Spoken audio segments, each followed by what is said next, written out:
আল্লাহুম্মা সাল্লি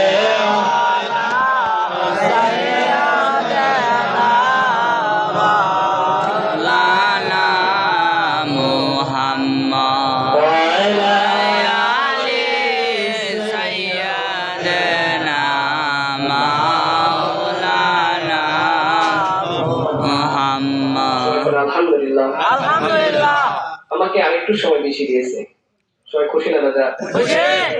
ভাই আমি কি আপনাদের কষ্ট দিয়েছি? না। আমি আপনাদেরকে একটা হাদিস শোনাতে চাইছিলাম। বলেন। ভালো লাগতেছে? আলহামদুলিল্লাহ। আমি আপনাদেরকে একটা হাদিস শোনাতে চাইছিলাম যে এই ঈদে মিলাদুন নবী সাল্লাল্লাহু আলাইহি সাল্লাম উদযাপন উপলক্ষে কেউ যদি 1 দিনার, কত? 1 দিনার। দিনার মানে 1 টাকা। হাদিস শরীফের ভিতরে এসেছে কেউ যদি এই ঈদে মিলাদুন নবী সাল্লাল্লাহু আলাইহি সাল্লাম উদযাপন উপলক্ষে 1 দিনার অর্থাৎ 1 টাকা কেউ যদি দান করে অথবা 1 টাকা কেউ খরচ করে,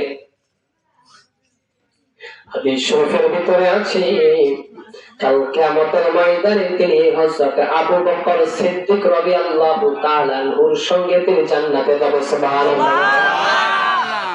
এই যে বাড়িওয়ালা কত সুন্দর করে এরকম একটা আয়োজন করেছে, তাহলে যদি 1 টাকা খরচ করলে যদি হযরত আবু বকর সিদ্দিক রাদিয়াল্লাহু তাআলা আনহুর সঙ্গে জান্নাতে যাওয়া যায়, তিনি যে যদি তার নিয়তটা খাস থাকে, দিলটা সহি থাকে, তিনি এরকম একটা মাহফিলের আয়োজন করেছে, তিনি জান্নাতে কিনা? জান্নাতে। বলবেন জান্নাতে কিনা? জান্নাতে।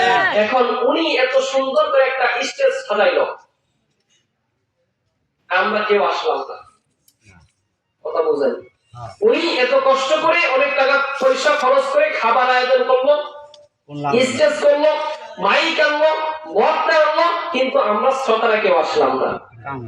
মাহফিল কি সাকসেসফুল হবে? না। তাহলে আমরাও আসছি, তাহলে আমরাও কি তাদের সঙ্গে জান্নাতে কিনা? কথা বলেন। জান্নাতে। তাহলে গরমের ভিতরে আমরা কষ্ট করতেছি, এই কষ্ট ছিল আল্লাহ রাব্বুল আলামিন আমাদের কিয়ামতের ময়দানে এই বাড়িওয়ালার সঙ্গে হযরত আবু বকর সিদ্দিক রাদিয়াল্লাহু তাআলা এর সঙ্গে আমাদেরকে জান্নাতে দিয়ে দেন। সেটা বলে আমিন। আমিন। সুবহানাল্লাহ। কোথায় ছিলাম মনে আছে? কাবা ঘরের ভিতরে ইমামে আযম আবু হানিফা রাহমাতুল্লাহি আলাইহি তিনি মুরাক্কাবার ভিতরে বসে গেলেন। তিনি বলতেছেন আমরা তো সবাই কাবা ঘর সামনে রেখে নামাজ পড়ি, কিন্তু আমি তো কাবা ঘরের ভিতরে, আমি এখন কি করব? কোন দিক থেকে নামাজ পড়ব? কোনটা পিছে রাখবো, কোনটা সামনে রাখবো? চিন্তায় পড়ে গেছেন।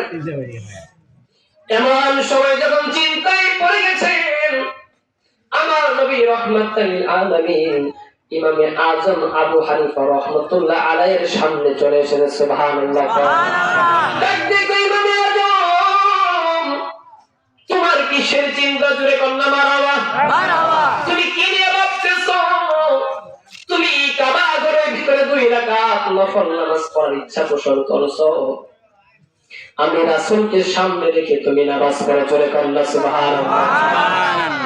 কাবারো কাবা। চলে কোন কাবারো কাবা।